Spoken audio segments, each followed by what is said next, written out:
What's going on, Phil's and Jellicle, to make Dash, and welcome to Day 2, Part 2 of the trial of Miles Edgeworth. Court is now back in session!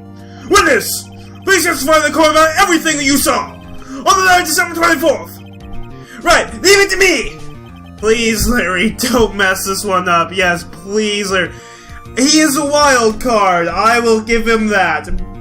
But at this point, a wild card is something. So, I hate to admit it, but you're our last chance. ... Von Carmen didn't even have time to prep his witness. Nope. I just hope Edgeworth is right about this being our big break. In his testimony, neither murder. That night, I was out in the boat on the lake. He was, finding the steel samurai. I was looking for something, and I found it. Yeah, you mentioned that. So I quietly slipped the boat back in at the rental shop dock. Then, just as I was thinking about going home, I heard this bang. I looked out over the lake, but I didn't notice the boat. So after I heard that single gunshot, I went home. That's the first gunshot at 11:20, at like 11:50, I think it was. That tells us that explains the pistol. That was an unusually vague testimony even for this court. Any matter, Mr. Wright, you may begin your cross-examination. Yes, Your Honor. Okay, what's wrong, Nick? It's Larry. I have no idea what he's going to say if I press him. I'm a little scared. Well, we've come this far. There's no way to go but forward, Nick. Okay, I'm gonna take a state, actually, since it specifically mentioned pressing. So,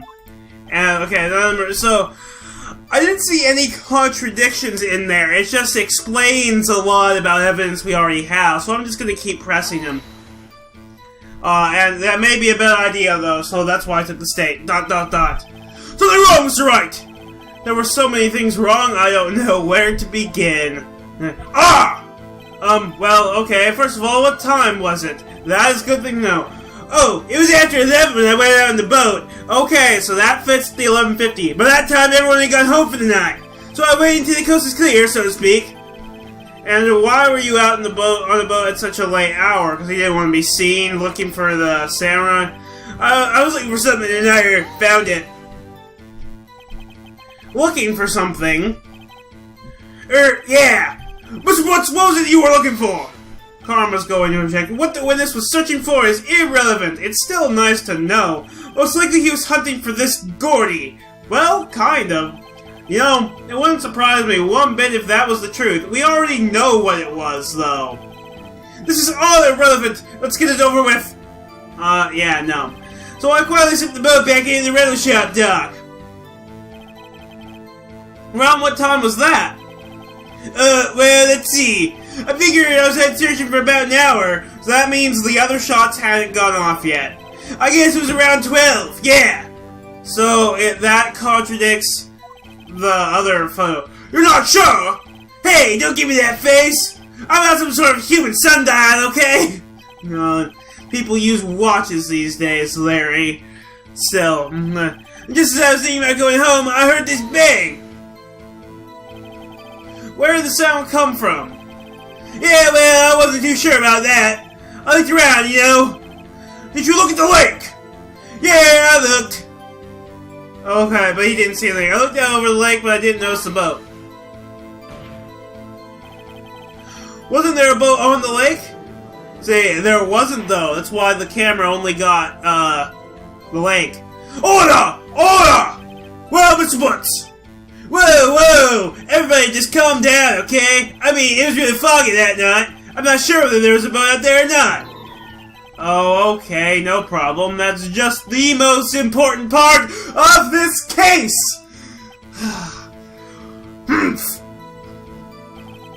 So after I heard that single gunshot, I went home.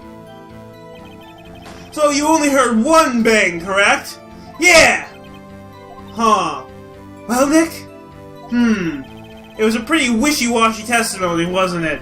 I guess I should just start working on the contradictions. Sorry. I wish I could be more helpful.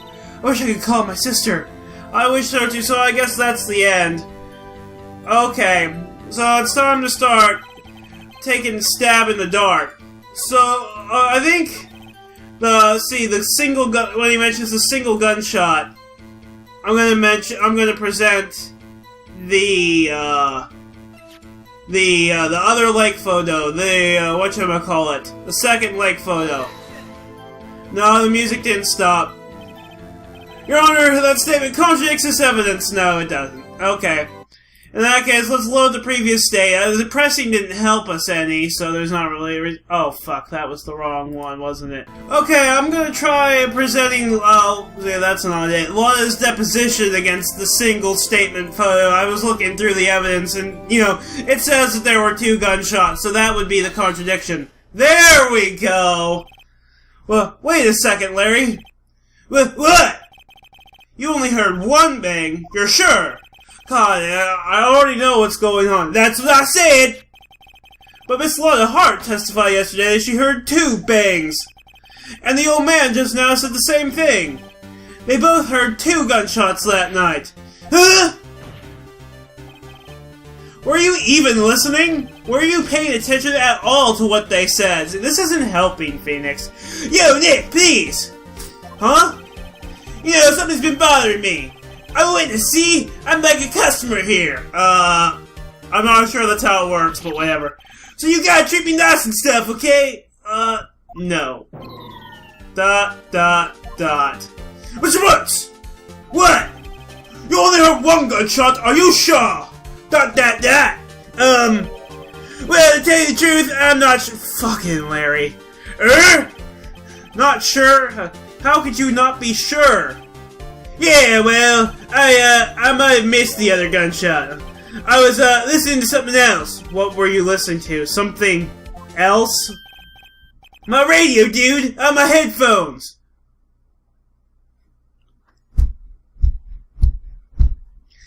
That sound you probably just only heard a little bit was my banging my head on my desk. What?! This is crucial information! Order! Order! And stop that booing! Mr. Woods! You were listening to a radio on earphones? Yeah, so what? That a crime? I listen to my radio. Everybody listens to the radio. What's the big deal? Mr. Montgomery, your opinion? Waste of time. Of course it's his opinion. I do not accept this witness nor his shoddy testimony. Well, Mr. Wright, should he continue the testimony? Yes, continue, because I need to I need to get a chance to present that photo, the gun, something. Your Honor, please allow the witness to continue his testimony. Bah! Nothing is more pitiful than a lawyer who doesn't know when he's lost. Well, Mr. Woods, please give your testimony and be sure to include details like your radio. Right, leave it to me. I wouldn't if there were any other way out of this, believe me. Larry. What Larry heard? It's known to be alone on Christmas Eve. That's why I was listening to an all-request show on the radio, see? I was listening to it real booming loud, look. But I'm sure I heard that gunshot. I remember exactly what the DJ was saying, and I heard it too. Okay, that's not very useful. You were listening to your radio at a high volume? Yeah, what's the big problem? Can't a man listen to his radio in peace? Isn't this a free country? Yeah, but it sort of fucks up your testimony a little bit. I truly believe Larry has no idea what the problem here is. Judge! Can you believe a word this witness says? What he heard was probably nothing more than a drum beat from the radio. True enough, it is difficult to believe this testimony. Wait, Your Honor. The witness said he remembers exactly what the DJ said when he heard the gunshot.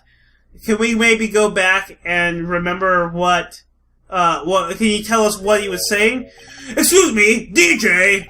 Yeah, it's an announcer, the guy who says things on the radio. Fucking old people. Anyway, what this means is, when he heard the sound, no music was playing. That's true. The DJ only talked between songs, so we could have heard the gunshot from the lake. I'd like to cross-examine the witness, Your Honor. Well, very well, Mr. Wright! I can't believe I'm continuing this charade. It's for the sake of the cross-examination of what Larry heard. Okay, I have no idea what to present against, so I'm gonna press. So, you turned on the radio. Right! I just wanted to hear someone's voice, you know. You don't know what it's like out there, alone, on Christmas Eve. Alone! I shouldn't have said anything. Uh-huh. That's why this isn't even our Chris show on the radio, see? What sort of requests from me? Do you by any chance remember the name of the program you were listening to? Connor was going to object, saying to wait a minute. This has nothing to do with the case, Your Honor. Objection sustained. Of course he would. This was listening to the radio. That is all we need to know. Tell us, Mr. Butts, how loud was your radio set to you that night? And on to the next statement. I was listening to it real booming loud, like. Real booming loud. Yeah, you know. Are you had headphones on? Yup. I wouldn't think you could hear anything going on that outside at all. God, let's see, the text speed is going too slow again. I'm sure I heard that gunshot. Can you prove that? No, of course you can't. Nah, I can't prove it, but I remember that moment real clear. I mean, when I was talking about it, it came back real clear to me, you know? Uh-huh. I remember exactly what the DJ said when I heard it, too. That's the last statement. What did he say? Tom was going to object. Mr. Wright, please cease these pointless questions. What possible good could knowing what a radio DJ said do us? It tells us what time he was listening to it. Indeed, Mr. Von Karma has a point. I'll allow the question only if you see some reason why we should care. I'm going to state, but I'm going to say, that we should care because it tells us what time it was. We should care, Your Honor. Of course we should. Why? Well, how do you know if we don't ask, huh? Fine, very well. Mr. Butts, please testify to the court. What was the radio announcer saying when you heard the gunshot? What was he saying? Just when she said, "Hey, it's almost Christmas, I heard the gunshot." There we go. That is I'm gonna take a state, but yeah, that tells us what we need to know because that means it wasn't Christmas time yet. Hold it. Now I'm gonna say, are you sure? Of course I am! He had this real sexy voice! Maybe Von Karma was right. I'm not sure how that helped us at all. This is the most ludicrous testimony I've ever heard. But there is one gleaming ray of hope in there. I've got to press it until we get to the bottom of what happened. Okay, I don't want to go back and have to, go through all that charade again. We were supposed to present something against that. I know it. So, let's see. It's almost Christmas. I think I'm going to present the lake photo. There we go, the music stopped. That tells us what time that was. Larry, are you absolutely sure what you're saying is correct?